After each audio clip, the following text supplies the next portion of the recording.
Hello guys, जों दिनै class 10 नि मैथ्स सोंनाय बिदां 4.2 एक्सरसाइज 4.2 नैबे सेकेंड क्वेश्चनखौ सल्व खालामगोन आं दा सिगांनि भिडिअ नोंसोरनो नैबेखौ सल्व खालामना होबाय जुदि नुवाखैब्ला नैबेखौ नाय बाटनाव थांना नायहैनो हागोन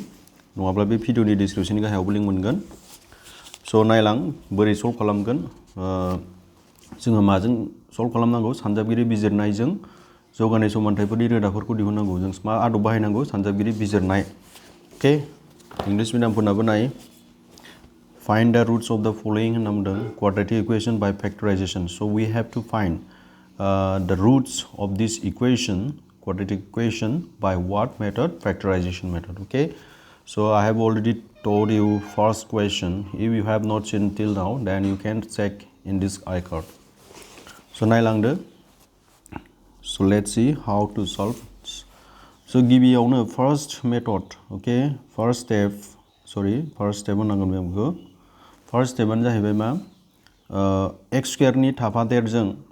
हारसिं थानायजों multiply खालामनांगौ. So the very first step is that you have to multiply the coefficient of x square and with the constant, okay. बावहाय x square नि थाफादेरा सोर 2 नङा होमबा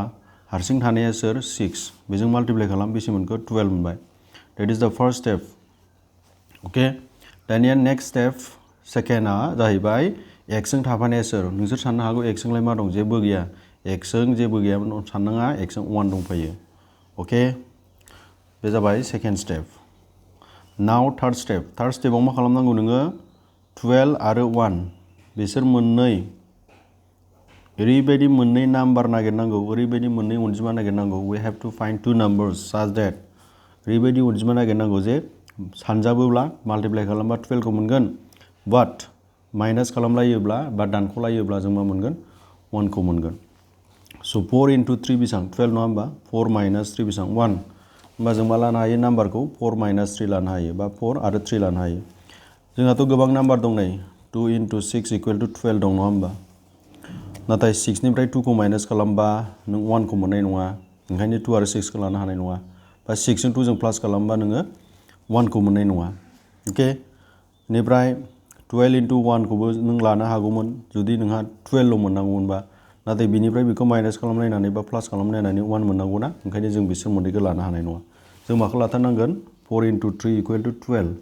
4 आरो 3 खौ लाथारनांगोन होमबासो जोङो 4 into 3 12 मोनगोन 4 निफ्राय 3 खौ माइनास खालामबा मा मोनगोन 1 मोनगोन स' आं मा खालामसिगोन स' I will write now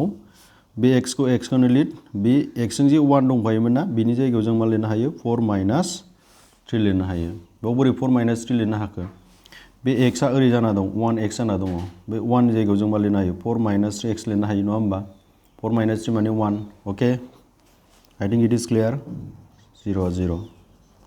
दानिया मा खालामदो बे x खौ ब्रेकेटनि सिङाव सोबा 4 जों x जों माल्टिप्लाइ जागोन थिग बिदिनो आरो बे 3 जोंबो माल्टिप्लाइ जागोन माल्टिप्लाइ माने सानजाब जाबाय बिदि जागोन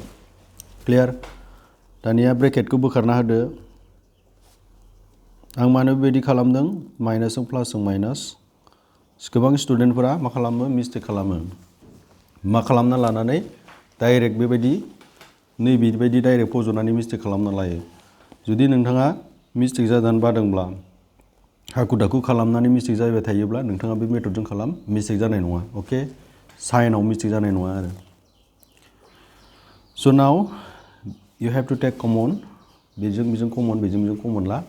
स' what is कमन लानाया माखौ होनना बुङो कमन लानाया जाबाय बावबो थानाय आरो डिभाइड खालामलायनो हानाय बेखौ जों कमन लानांगौ 2 आ 4 खौ डिभाइड खालामनो हायो ओंखायनो जों 2 खौ कमन लागोन आन्डारस्टुड बावहाय एक्सआ मोननै दं बावहाय एक्सआ मोनसे दं मोननै आरो मोनसे खमसिनखौ लानांगौ होमबा जों मोनसे कमन लागोन मोनसे कमन लाबाय नै क्लियार 1 मिनिट बलेफिनि होमबा जों बाव मा कमन लागोन 2x मोननै आरो मोनसेनिफ्राय x मोनसे कमन लाबाय होमबा ब्रेकेट सिङाव मा थागोन ब्रेकेट सिङाव माखौ लाबा बेखौ मोनफिनगोन बेखौ लाबानो जाबाय ब्रेकेट सिङाव मोनसे x ला 2x जों x जों मा जागोन 2x स्क्वायर ब्रेकेट बोखारनाय लोगो लोगो मा जागोन सानजाब जायो माल्टिप्लाइ जायो होमबा 2x जों x जों माल्टिप्लाइ जाबा नों बेखौ मोनफिनगोन आरोबाव 2 ला 2 into 2 4 x आ x 2x जों 2 जों माल्टिप्लाइ खालामबा मा मोनफिनगोन नों 4x क्लियार बावहाय मा सिन दं माइनास नोङो मा खालाम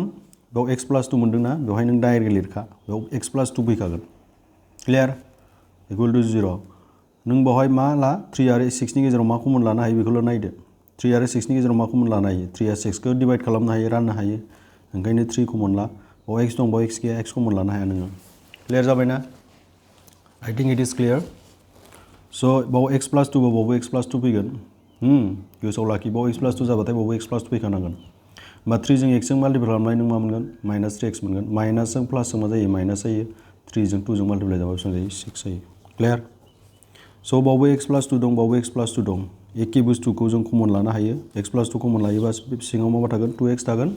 आरो मा थागोन -3 थागोन क्लियर जाबाय 2x plus 2 कमन लाबाय ब्रेकेट सिङाव 2x आरो मा थागोन -3 x plus 2 जों 2x जों माल्टिप्लाइ खालाम बेखौ मोनगोन नोङो x plus 2 जों 3 जों माल्टिप्लाइ खालाम बेखौ मोनगोन नोङो देयरफोर बियो मा होननाय जादों बेजोंबो खनसे 0 लिरनो हायो जोङो बेजोंबो खनसे 0 लिरनो हायो अके इंलिश मिडियामफोरना आइदार अर लिरबानो जाबाय स' इंलिश मिडियामफोरना आइदार अर लिर बर'ना ओरै डाइरेक्ट लिरबाबो जागोन x plus 2 equal to 0 नङाब्ला or इंलिश मिडियामफोरना अर लिर नङाब्लानि जायगायाव 2x minus 3 equal to बेजोंबो 0 लिरनो हायो जों बेजोंबो खनसे 0 लिरनो हायो बेजोंबो खनसे 0 लिरनो हायो आरो मानो 0 लिरनो हायो आं नोंसोरनो सिगांनि भिडिअ'आव खोन्थाखादों जुदि a into b equal to 0 ब्ला जोङो जुदि a खौल' लाखियोब्ला 0आ b आ बैथिं मा जाहैगोन डिभिजर जाहैगोन होमबा नों मा मोनगोन a equal to मा जागोन 0 मोनगोन नङा होमबा थिग बिदिनो जुदि नोङो b खौल' लाखियोब्ला नै बिदि जाहैगोन माने मा b equal to 0 मोनगोन स' a equal to 0 लिरनो हायो जुदि मोननै नाम्बारा जुदि माल्टिप्लाइ जाना दंबा मोननै भेरिएबल्सआ सोलायस्लुआ अब्ला मोनसेजोंबो 0 लिरनो हायो मोनसेजोंबो मा लिरनो हायो 0 लिरनो हायो बे खोथाखौ गोसोआव लाखि बेखौ बैथिं बारहोदो -2 जासिगोन बियो 3 खौ बैथिं बारहोबा आलासि जानो लांबाय जोङो होमबा बे +3 जासिगोन बियो होमबा जों x आव बहाय -2 मोनबाय जों बहाय x नि नांगौ दे x नि मान ओंखायनो आं बेखौ x खौल' लाखिबाय 2 आ बैथिं थांबा डिभिजर जासिगोन बियो रानग्रा जासिगोन मानो होनबा बियो 2 आ मा जाना दङ 2 आ x जों माल्टिप्लाइ जाना दं माने 2 into x जाना दङ गोसोआव लाखि 2 into x जाना दङ 2 into x equal to 3 जाना दं ओंखायनो x खौल' लाखियोबा बे 2 आ बैथिं रानग्रा जाहैगोन क्लियर स' नाय देयरफोर जों रोदाखौ मोनबाय देयरफोर रोदाया रुट्स आर